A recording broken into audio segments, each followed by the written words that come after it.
तो अब हम लोग करने जा रहे हैं सेक्शन फॉर्मूला। सेक्शन फॉर्मूला का यूज़ क्या है, और एक्शन फॉर्मूला इज व्हाट, अगर कोई लाइन है, ठीक है, इसका कोऑर्डिनेट मालूम है, इसका कोऑर्डिनेट मालूम है, और अगर कोई पॉइंट है जो इस लाइन को एक सर्टेन सेक्शन में डिवाइड करती है, एक सर्टेन सेक्शन में, that's why we call it section formula.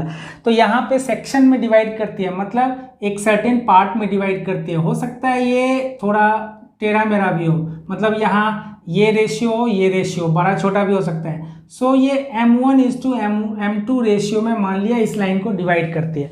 कोई लाइन है जहाँ पे एक पॉइंट P है जो मान लो इस लाइन को डिवाइड करती है इन 2 sections with the ratio M1:M2। अगर इस रेशियो में डिवाइड करती है तब आप इस पॉइंट का कोऑर्डिनेट निकाल सकते हो यूजिंग सेक्शन फॉर्मूला। इसका यही यूज है। अब ये सेक्शन फॉर्मूला हम निकालते कैसे हैं, इसका डेरिवेशन क्या है सेक्शन फॉर्मूला का, ये भी देख लो। मान लिया ये हमारा x कोऑर्डिनेट है, y कोऑर्डिनेट है, एटसेट्रा एटसेट्रा। ये एक लाइन है, इसको ले लो P, इसको ले लेते हैं A, ये ले लेते हैं B, बीच वाला पॉइंट थोड़ा आगे पीछे करके ले लेते हैं ताकि बच्चे को दिखे, ये P ले लेते हैं। चलो डन है, करेक्ट है। अब इस P का ये P पॉइंट जो है ये AB को डिवाइड किया, मतलब इन 2 सेक्शंस डिवाइड किया। किस रेशियो में डिवाइड किया, M1:M2 रेशियो में, करेक्ट है। देखो NCERT में भी समझ में नहीं आएगा, ये डेरिवेशन सब नहीं मिलेगा तुमको, बहुत काम का चीज़ बता रहा हूँ। लेकिन हाँ, जो अच्छे बच्चे हो वही सीखो, जो एवरेज बच्चे हो जिसको आगे मैथ्स कंटिन्यू नहीं करना है तो वो नहीं भी सीख सकता, क्योंकि इसका डेरिवेशन आएगा नहीं। बट जो गुड स्टूडेंट के लिए ये जानना जरूरी है कि होता क्या है, कैसे मैजिक चलता है, ठीक है। तो ये देखो M1:M2 के रेशियो में ये पॉइंट P इस AB लाइन को डिवाइड किया, ठीक है भाई। अब इस P पॉइंट का हम फॉर्मूला कैसे डिराइव करेंगे, ये P पॉइंट जो सेक्शन फॉर्मूला बनाता है कैसे निकालेंगे P पॉइंट के लिए, इसका जो x कोऑर्डिनेट और y कोऑर्डिनेट निकालेंगे, इसका जो x कोऑर्डिनेट और y कोऑर्डिनेट निकालेंगे यूजिंग सेक्शन फॉर्मूला। तो वही x कोऑर्डिनेट और y कोऑर्डिनेट निकालने जा रहा हूँ डेरिवेशन से कि क्या फॉर्मूला बनता है, ठीक है। तो अब आप देखो इस पॉइंट का कोऑर्डिनेट ले लो xy, ये तो xy है, इसका निकालना ही है, ये xy है, याद है। इसका ले लेते हैं x1 y1 और इसका ले लेते हैं x2 y2, डन। अब यहाँ से एक परपेंडिकुलर ड्रॉ करो, चलो भाई यहाँ से भी एक परपेंडिकुलर ड्रॉ करो, डन। ये दोनों पैरेलल हो गए और यहाँ से भी एक परपेंडिकुलर ड्रॉ करो। तो जाहिर है सेम लाइन पे अगर 3 परपेंडिकुलर्स हैं तो दे ऑल आर पैरेलल, ये तो पता ही होगा आपको, ये सारे पैरेलल है। और जिसको नहीं पता है तो समझ जाओ ये कॉरेस्पॉन्डिंग एंगल इक्वल हो जाते हैं, ठीक है। अब यहाँ से भी एक परपेंडिकुलर ड्रॉ करो और यहाँ से भी एक परपेंडिकुलर ड्रॉ करो, ये कट जाएगा, थोड़ा ध्यान देना। तो मैं इसको ऐसा करता हूँ, यहाँ लिख देता हूँ xy, x, y, थोड़ा छोटा हो जाएगा, देख लेना। अब यहाँ से भी एक परपेंडिकुलर ड्रॉ करो, ये भी परपेंडिकुलर ड्रॉ हो गया, ठीक है, डन। अब देखो मान लिया हमने इसको लिया, इसको T1 ले लेते हैं, T2, T3, इसको T4 ले लो, इसको T5 ले लो ताकि कन्फ्यूजन ना हो। अब आ जाओ, अगर आपने सिमिलैरिटी सीखा है, सिमिलर ट्रायंगल सीखा है, तो आपको ये पता होगा कि 2 ट्रायंगल कैसे सिमिलर करते हैं। तो मैं ये देख रहा हूँ कि मेरा ये तीनों लाइन भी पैरेलल है और ये भी परपेंडिकुलर है, तो ये भी दोनों पैरेलल हो जाएंगे, क्योंकि इसी को अगर मैं यहाँ तक बढ़ा दूँ तो ये दोनों लाइन पैरेलल हो जाएंगे, बिकॉज कॉरेस्पॉन्डिंग एंगल इक्वल है, ठीक है। तो ये दोनों हमारा क्या हो गया, ये दोनों लाइन पैरेलल हो गए। तो हम इस ट्रायंगल को और इस ट्रायंगल को सिमिलर करने वाले हैं, कंफ्यूजन में मत रहना, सिमिलर करने वाले हैं। तो मैं क्या करूँगा, ये एंगल दिखा दूंगा, ठीक है, ये एक एंगल हो गया। और दूसरा एंगल क्या दिखाऊंगा, तो जब आप ये लाइन ऐसे बढ़ा दोगे, थोड़ी देर के लिए समझाने के लिए बता रहा हूँ, देखो थोड़ी देर के लिए, इसके कॉरेस्पॉन्डिंग में ये एंगल और इसके कॉरेस्पॉन्डिंग में ये angle, therefore both are equal. तो इसलिए ये समझने की जरूरत नहीं है, बस आप समझ लो कि ये एंगल इक्वल है। तो this angle equal, this angle equal, by a triangle similar हो गया। आपको ज़्यादा डेप्थ में जाने की जरूरत नहीं है। जो काम की बात है वो ये है कि सिमिलर ट्रायंगल करने के बाद क्या हो जाएगा, देखो M1 अपॉन, देखो सिमिलर ट्रायंगल होता है तो उसके बाद CPST से क्या करते हो, साइड्स प्रोपोर्शनल लेते हो। तो हम लिखेंगे this upon this, M1 upon M2 equals to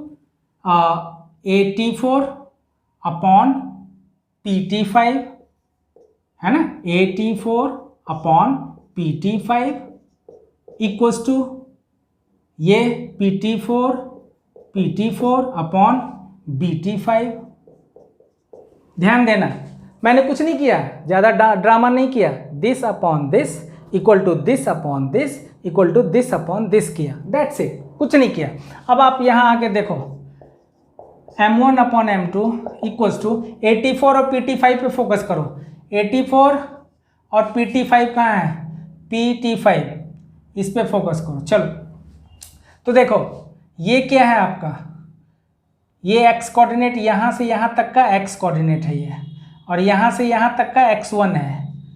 तो ये वाला पॉइंट के ये वाला लेंथ कितना हो गया? x माइनस x1 हो गया।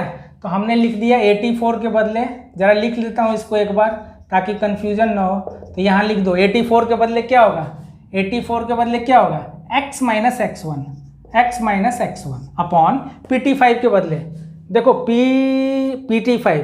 तो अब इसके लिए भी देखो, यहाँ तक क्या है? x2 है, ये क्या है? x2 है, और यहाँ से यहाँ तक का कितना है? x है। तो x2 में से x को माइनस करोगे तो ये वाला पार्ट निकल जाएगा, मतलब ये वाला पार्ट निकल जाएगा। तो x2 minus x, got my point. ये x2 है, ये x है, माइनस किया तो x2 माइनस x हो गया। तो ये हो गया x2 माइनस x। एक रिलेशन ये आ गया। अब इसको जैसे ही मल्टीप्लाई करोगे आप, x का वैल्यू आ जाएगा। कैसे आएगा वो ज़रा देख लो। M1 x2 minus x M1 equal to M2 x minus M2 x1। ये देखो क्या बन जाएगा, इसको इधर ले आओ। M1 x2 plus M2 x1 equals to, इसको उधर ले चलो, x कॉमन ले लो, M1 प्लस M2। ये हमने उधर ले लिया और x कॉमन भी ले लिया। तो फाइनली x इक्वल्स टू क्या बन गया? M1 x2 plus M2 x1 upon M1 plus M2। यही है आपका सेक्शन फॉर्मूला। अब आप खुश हो जाइए। अब सीधा सीधा मैं रट्टे मरवा देता तो तुम रट्टे मार लेते, क्वेश्चन भी कर लेते, बट आता कहाँ से है यही पता नहीं होता।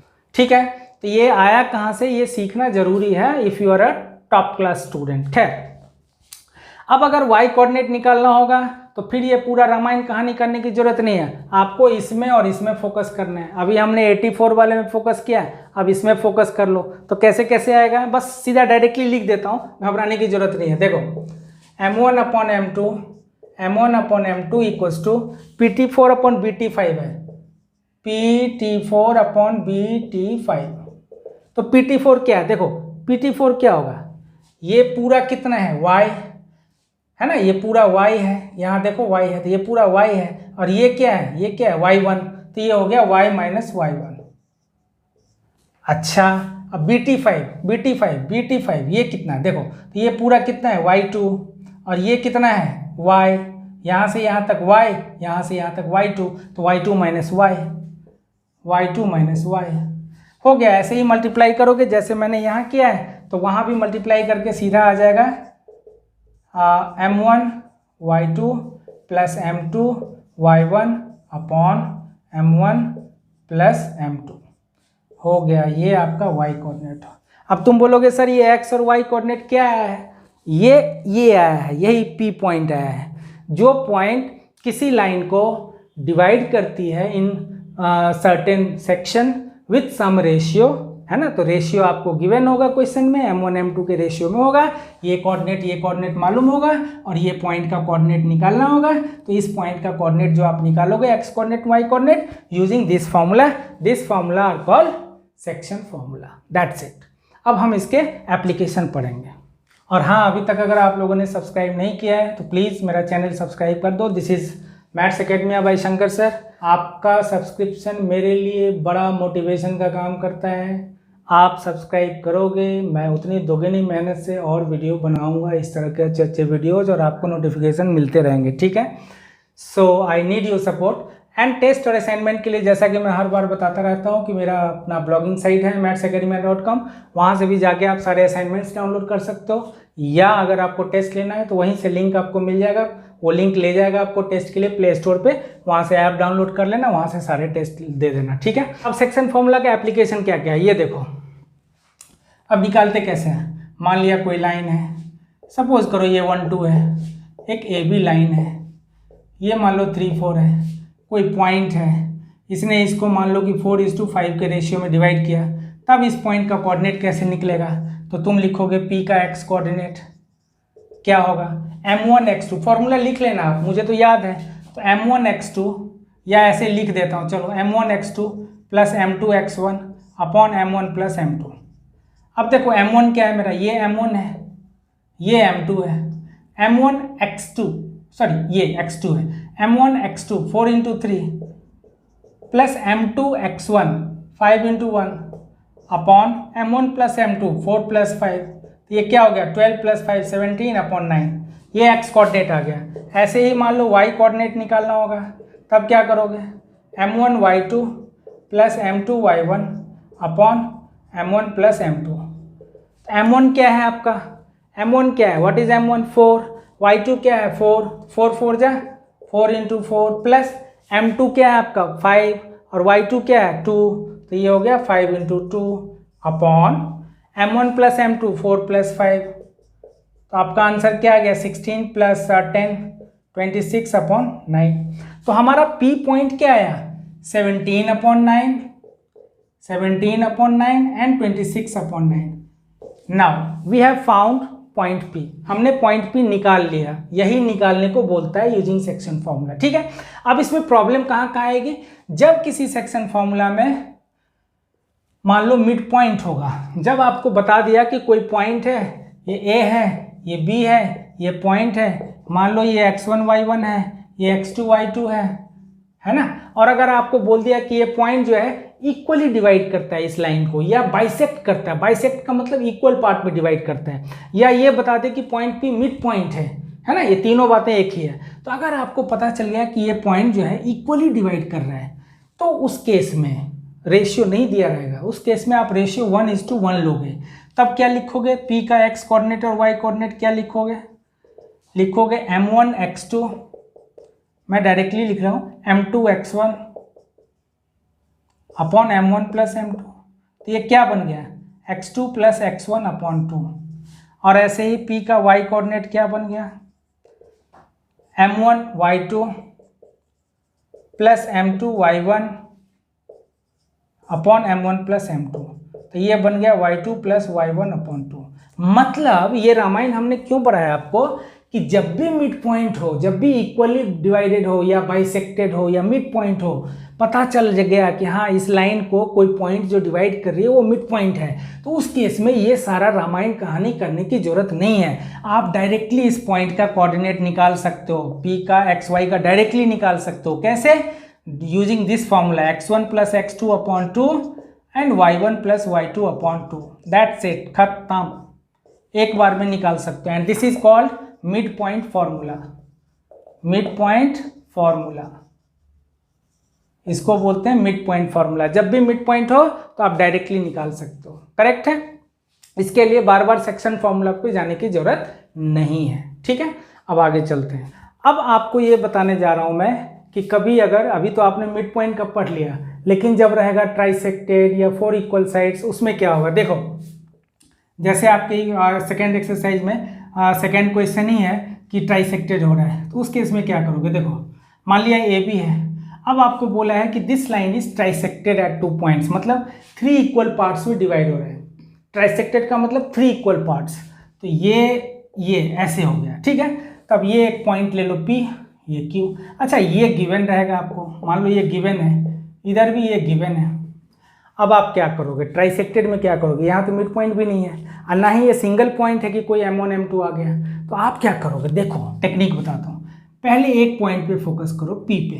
ट्राइसेक्टेड है तो जब भी बाइसेक्टेड हो, ट्राइसेक्टेड हो, 4 इक्वल पार्ट्स हो, 5 इक्वल पार्ट्स हो, जब भी इक्वल पार्ट्स हो तो आप रेशियो 1:1:1 का ले सकते हो, कोई प्रॉब्लम नहीं है। तो ये 1:1:1 रेशियो ले सकते हो, कोई प्रॉब्लम नहीं। तो जब आप पूरे लाइन को P को भूल जाओ, अगर खाली पॉइंट Q को भूल जाओ, खाली पॉइंट P पे फोकस करोगे, तब इस पूरे लाइन के लिए क्या रेशियो बन गया। देखो A है, B है, इसका मालूम है, इसका मालूम है, और खाली अकेला P पे फोकस करो, Q को भूल जाओ, तो रेशियो क्या बनेगा। इसका तो 1 बना और इसका 1 + 1 2 बना कि नहीं। Am I right, see the magic.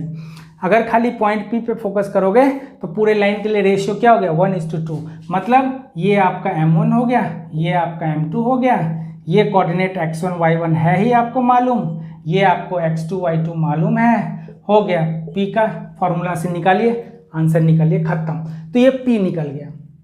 ऐसे ही अगर Q निकालना चाहता है कोई बच्चा तो फिर इस लाइन पे क्या करेगा, वो A है B है, अगर वो खाली Q पे फोकस करना चाहता है तो ये पूरा हो गया 2 और ये हो गया 1, तो 2:1 हो गया, तो ये M1 आ गया, ये M2 आ गया, ये फॉर्मूला मालूम है x1 x2 का, हो गया, ये फॉर्मूला से निकाल ले, खत्म। अगर आप स्मार्ट बच्चे हो और स्मार्टर बनना चाहते हो तो मैं आपको एक चीज़ बता देता हूँ कि जैसे ही आपने P निकाला तो आपको Q निकालने के लिए फिर ये राम कहानी करने की ज़रूरत नहीं है। आप चाहो तो इन दो का मिड पॉइंट है Q, तो आप डायरेक्टली निकाल सकते हो x1 + x2/2 और y1 + y2/2। जैसा कि मैंने मिड पॉइंट के लिए बताया है कि जब भी ये x1 y1 आपको मालूम है और ये x2 y2 मालूम है, तो अभी मैंने मिड पॉइंट फॉर्मूला डिराइव करके दिया है कि अगर ये मिड पॉइंट हो, मान लिया कोई भी पॉइंट, तो इसको डायरेक्टली आप निकाल सकते हो, ये x1 + x2/2 और ये y1 + y2/2। आपको कोई सेक्शन फॉर्मूला पे जाने की ज़रूरत नहीं है। तो मैंने यहाँ क्या कहा कि या तो आप P एक बार निकालो सेक्शन फॉर्मूला से, फिर दोबारा Q निकालो सेक्शन फॉर्मूला से, एक तरीका ये है। दूसरा तरीका है कि आपने P निकाल लिया और उसके बाद Q निकालने के लिए सेक्शन फॉर्मूला पे जाने की ज़रूरत नहीं है, क्योंकि Q is the mid point of PB, Q is the mid point of PB। तो आप PB का मिड पॉइंट फॉर्मूला से डायरेक्टली आंसर निकाल लो। यहाँ पे ये वाला पॉइंट हो जाएगा x1 y1, ये वाला पॉइंट हो जाएगा x2 y2, और इन दोनों का मिड पॉइंट से हम ये निकाल लेंगे। ठीक है, यहीं पे अगर 4 इक्वल पार्ट्स होगा तब क्या होगा, ये देखो, मान लिया हमारा ये 4 इक्वल पार्ट्स है। चलो एक लाइन ले लेते हैं और आपको एग्जाम्पल से दिखा देता हूँ। मान लो ये 2 है, 6 है और ये है 4 और 8 मान लिया। अब बोल रहा है 4 इक्वल पार्ट्स है, तो 1 पार्ट, 2 पार्ट, 3 पार्ट। चलो अब ये मान लिया हमने P ले लिया, Q ले लिया, M ले लिया। अब मैं इसको करके दिखा देता हूँ। 4 इक्वल पार्ट्स बोला है, मतलब कि ये सारे इक्वल है, 1 1 1 1 1 के रेशियो में। अब यहाँ सेक्शन फॉर्मूला पे जाने की जरूरत ही नहीं है। क्यों नहीं जरूरत है? बिकॉज सब का मिड पॉइंट सब आ रहा है। देखो ये A है, ये B है, तो देखो AB का मिड पॉइंट क्या आ रहा है, ये वाला आ रहा है कि नहीं, पूरे AB का ये मिड पॉइंट आ रहा है। फिर जब मैं ये निकाल लूँगा तो इसका मिड पॉइंट ये आ जाएगा, इसका मिड पॉइंट ये आ जाएगा। तो मतलब सेक्शन फॉर्मूला नहीं लगाऊंगा, सीधा मिड पॉइंट फॉर्मूला से ही निकालूंगा। देखो पॉइंट Q क्या होगा, Q मिड पॉइंट है इसका, x1 + x2/2, 2 + 4/2, y1 + y2/2, 6 + 8/2, ये हो गया 6/2 3, ये हो गया 7, खत्म, ये आ गया। अब ये आ गया हमारा 3 और 7, डन। देखो कितना आसान है। अब इसका मिड पॉइंट P है तो मैं निकालूंगा P क्या, x1 + x2/2, 2 + 3/2, y1 + y2/2, ये आ गया, हो गया, ये 5/2, ये 13/2, खत्म। फिर इसका मिड पॉइंट M है, तो M कैसे निकालूंगा, x1 + x2/2, 3 + 4/2 और y1 + y2/2, तो 7 + 8/2, हो गया, ये 7/2 है, ये 15/2 है, खत्म, ये सारा खत्म। इसके अलावा आपको आएगा कि रेशियो निकालना, वो कैसे निकालेंगे वो भी बता देता हूँ। अब जब भी आपको रेशियो निकालने के लिए आएगा उस टाइम में क्या करोगे, मान लो एक कोई लाइन दिया हुआ है ना। अब ये पॉइंट मालूम है, ये भी पॉइंट मालूम है, ठीक है, और इस पॉइंट का कोऑर्डिनेट दिया रहेगा। मान लो ये पॉइंट है और बोल देंगे कि ये पॉइंट जो है या तो उसका कोऑर्डिनेट मालूम रहेगा 1 2, या बोल देंगे कि ये x एक्सिस पे लाई करता है या y एक्सिस पे लाई करता है, कुछ भी बोल देंगे इस P के बारे में। तो आपको पता है कि अगर कोई पॉइंट x एक्सिस पे लाई करता है तो उसका कोऑर्डिनेट x, 0 होगा। अगर कोई पॉइंट y एक्सिस पे लाई करता है तो उसका कोऑर्डिनेट 0, y होगा, एटसेट्रा एटसेट्रा। हम अभी पहले इसी पे बात करते हैं कि अगर कोई लाइन दिया हुआ है और ये पॉइंट है जो कि इस लाइन को डिवाइड कर रही है इन सर्टेन रेशियो M1:M2, ठीक है, और आपको ये पॉइंट मालूम है, तो अब की बार में आपको रेशियो निकालना है। क्या निकालना है, हाउ टू फाइंड रेशियो। उस केस में क्या करोगे, तो आप M1 M2 से भी जा सकते हो, कोई प्रॉब्लम नहीं है, ना ही वो रॉन्ग होगा। बट मेरी सजेशन मानो तो आप K:1 लेके भी चलते हैं। NCERT में भी लास्ट में देखना हिंट में लिखा हुआ है, तो आप K:1 लेके भी जा सकते हो। K:1 से आसान हो जाता है, बिकॉज यहाँ पे 2 वेरिएबल हैं, तो 2 में थोड़ा कॉम्प्लिकेशन हो जाता है और 1 वेरिएबल से छुटकियों में निकल जाता है। ठीक है, तो आप इसको K:1 लेके चलो। उससे क्या फ़ायदा होगा, देखो जब भी K का वैल्यू आ गया मान लो 3, तो रेशियो क्या, आंसर क्या आ जाएगा, रेशियो आ जाएगा 3:1। और अगर कभी K का वैल्यू आ गया 3/5, तो भाई 3/5:1 भी तो 3/5 ही होगा, तब भी रेशियो क्या हो जाएगा, रेशियो क्या हो जाएगा 3/5। तो ये फ़ायदा है, एक ही वेरिएबल से आंसर निकल जाते हैं। अब हम कैसे निकालते हैं ये भी बता देता हूँ फटाफट। देखो आप चुपचाप वही सेक्शन फॉर्मूला लगाओगे, कुछ करने की जरूरत नहीं है। P का x कोऑर्डिनेट का फॉर्मूला लगाओ, चलो P का x कोऑर्डिनेट का फॉर्मूला लगाओ। M1 x2, M1 ये K है, ये ध्यान दे दीजिएगा, M1 x2 plus M2 x1 upon M1 plus M2 K+1। अब देखो P का x कोऑर्डिनेट तो आपको मालूम है यहाँ 1, तो आप ये वैल्यू 1 यहाँ डाल दोगे। अब ये हो गया 3K + 2 अपॉन K+1 हो गया, मल्टीप्लाई करो 3K + 2 = K+1, ये आ गया 2K = -1, तो K आ गया -1/2। क्योंकि मैंने डेटा लिया है तो हो सकता है डेटा मैंने ठीक से नहीं लिया इसलिए नेगेटिव आ गया, बट आप कॉन्सेप्ट सीख लो, नेगेटिव नहीं आना चाहिए। नेगेटिव का मतलब फिर वो आउटसाइडर हो गया, वो आप 11th में पढ़ते हो। खैर, तो ये चीज़ देखो, तो K का वैल्यू आ गया 1/2। सपोज करो यहाँ 1/2 आता तो हमारा रेशियो क्या हो जाता, रेशियो क्या हो जाता 1:2, दैट्स इट। ठीक है, अब इसी क्वेश्चन में रहेगा कि एक AB लाइन है और उसका कोई पॉइंट है जो कि इस लाइन को डिवाइड कर रही है, और ये पॉइंट जो है x एक्सिस पे लाई करती है, तब आप इसका रेशियो निकालो। अब यहाँ पे ये कोऑर्डिनेट तो दिया हुआ है, उस क्वेश्चन में वो भी नहीं दिया रहेगा, खाली हिंट रहेगा कि वो पॉइंट कहाँ लाई करती है, x एक्सिस पे। तुरंत समझ जाओगे, अच्छा x एक्सिस पे लाई करती है, इसका मतलब इस पॉइंट का कोऑर्डिनेट क्या होगा, x, 0। उस केस में कौन सा फॉर्मूला लगाओगे, x कोऑर्डिनेट वाला लगाओगे या y कोऑर्डिनेट वाला। x वाला लगाओगे तो ये तो वेरिएबल है, ये भी वेरिएबल है, आंसर नहीं निकलेगा, तो वहाँ पे y कोऑर्डिनेट का लगाना, तो 2 मिनट में आंसर आएगा। कैसे, देखो P का y coordinate M1 y2 plus M2 y1, मैंने ये रॉन्ग लिया, M1 y2 plus M1 y2 upon M1 plus M2। अब देखो P का y कोऑर्डिनेट का वैल्यू क्या है, 0, तो यहाँ 0 ले लिया, 0 = 5K + 4 अपॉन K+1, यहाँ से K का वैल्यू निकाल लो, चाहे नेगेटिव पॉजिटिव जो भी है वो तो चलो मैं अपने मन से डेटा लेता हूँ तो एग्जांपल समझा रहा हूँ, तो यहाँ से आंसर आ जाएगा आपका। ठीक है, अगर कभी ये पॉइंट बोल दे कि कोई पॉइंट है जो किसी लाइन को डिवाइड करती है इन सर्टेन रेशियो, और वो पॉइंट y एक्सिस है, या ऐसे भी बोलते हैं ये कि this line is divided by x axis, ये नहीं बोलेंगे कि ये पॉइंट x एक्सिस पे लाई करती है, डायरेक्टली बोल देंगे। आपके एक्सरसाइज में भी क्वेश्चन है this line is divided by x axis, तो आप समझ लो कि ये पॉइंट x एक्सिस पे लाई करती है, ये x, 0 हो गया। ऐसे ही अगर बोल दे कि this line is divided by y axis, तो इस पॉइंट इसका पॉइंट क्या हो जाएगा, अगर ये लाइन y एक्सिस से डिवाइड हो रही है मतलब ये पॉइंट क्या हो जाएगा 0, y। अब ये मालूम है, ये मालूम है, K:1 ले लो, हो गया। यहाँ पे कौन सा फॉर्मूला लगाओगे, x कोऑर्डिनेट वाला लगाओगे, बिकॉज यहाँ x कोऑर्डिनेट का वैल्यू 0 मालूम है। So these are techniques. अब मैं आपको बताता हूँ कि क्वाड्रिलेटरल में बहुत ही इंपॉर्टेंट कॉन्सेप्ट है, वो दे देता हूँ, फिर सेक्शन फॉर्मूला खत्म। अब देखो एक कॉमन क्वेश्चन आता है जो बहुत इंपॉर्टेंट है और कई बार आ चुका है। ठीक है, एक क्वाड्रिलेटरल दिया रहता है, मतलब पैरेललोग्राम दिया रहेगा या रेक्टेंगल या स्क्वायर, हमेशा ऐसा दिया रहेगा।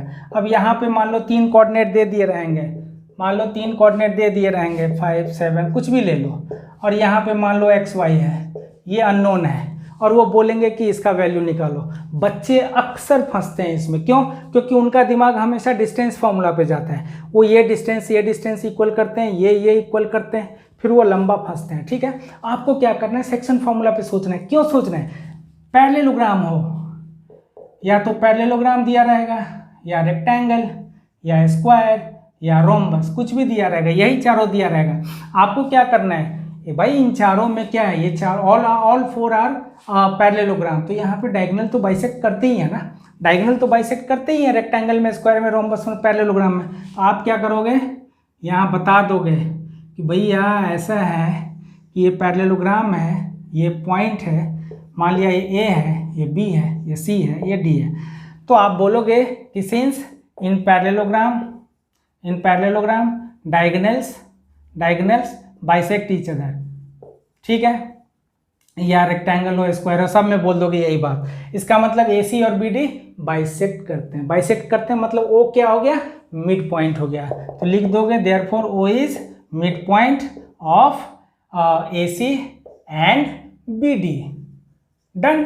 अब आप AC का मिड पॉइंट फॉर्मूला से O निकाल लो, BD का मिड पॉइंट फॉर्मूला से O निकाल लो। तो आप लिखोगे ऑन AC डायगोनल, देखो कितना शॉर्टकट में, on AC diagonal point O निकालो। चलो पॉइंट O निकालो। मिड पॉइंट फॉर्मूला क्या है, x1 प्लस x2 अपॉन 2, तो ये 1 plus x upon 2, y1 plus y2 upon 2, तो ये 2 प्लस y अपॉन 2, निकाल लिया। ऐसे ही अब आप आओ BD डायगोनल पे, ऑन BD डायगोनल, तो वहाँ पे पॉइंट O क्या निकलेगा, BD डायगोनल पे पॉइंट O मिड पॉइंट है, x1 प्लस x2 अपॉन 2, तो 5 प्लस 3 अपॉन 2, और y1 प्लस y2 अपॉन 2, तो 7 प्लस 4 अपॉन 2। अब ये हो गया, ये तो एज इट इज रहेगा, और इसका लिख लो, ये 8 अपॉन 2 हो गया 4, ये 11 अपॉन 2। अब देखो दोनों तो O पॉइंट O का ही कोऑर्डिनेट है, दोनों तो पॉइंट O का ही कोऑर्डिनेट है, मतलब इसका x कोऑर्डिनेट ये x कोऑर्डिनेट के इक्वल होगा, और ये y कोऑर्डिनेट इसके y कोऑर्डिनेट के इक्वल होगा। हो गया, आप वहाँ से x y का वैल्यू निकाल लो, खुश हो जाओ। तो यहाँ लिख दोगे 1 plus x by 2 equals to 4, तो यहाँ x हो गया आपका 7।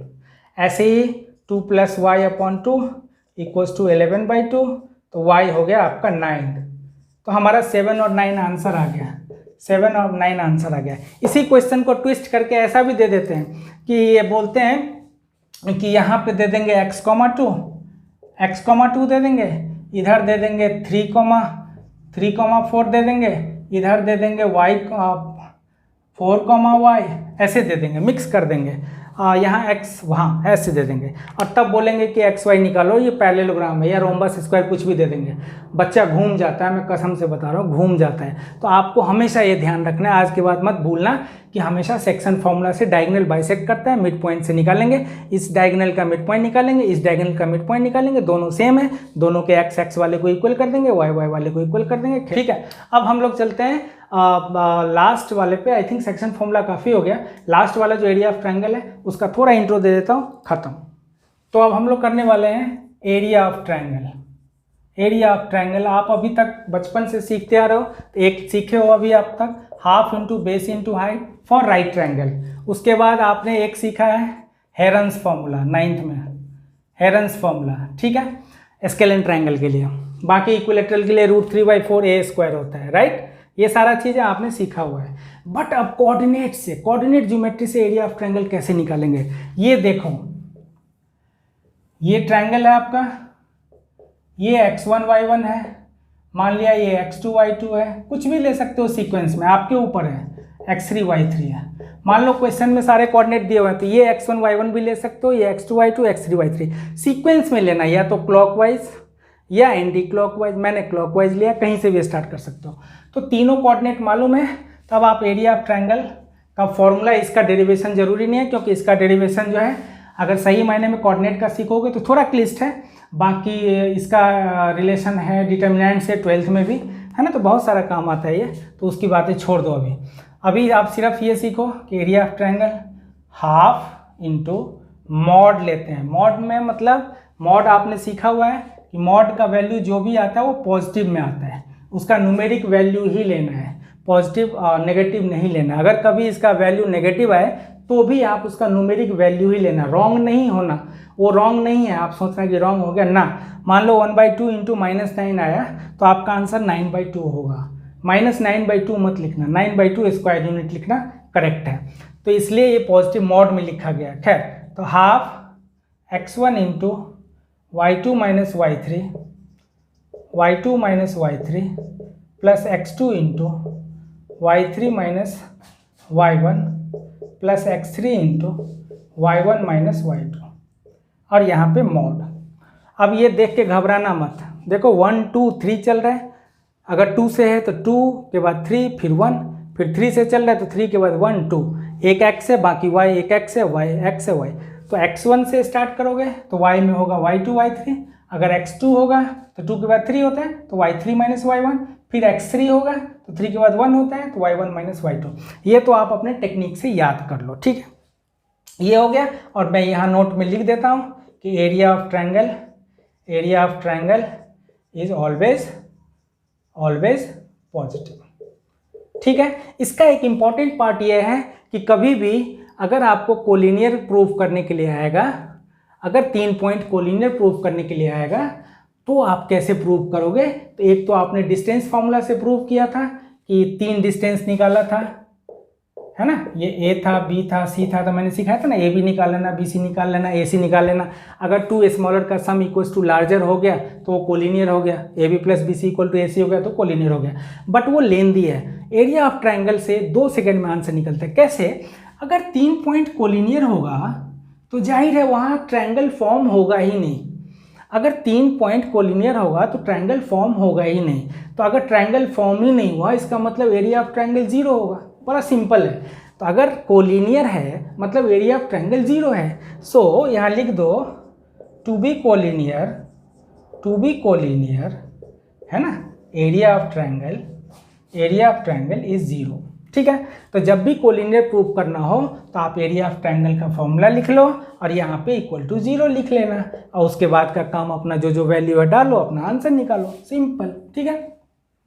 और इसी में कभी वेरिएबल दे देंगे, बोल देंगे कि भाई 3 पॉइंट कोलिनियर हैं, यहीं पे बता देता हूँ, इसी में बोल देंगे कि ये x है 1, ये 2 है 3 और ये 5 है 7, बोल देंगे जी, पहले ही डिक्लेयर कर देंगे कि ये कोलिनियर है।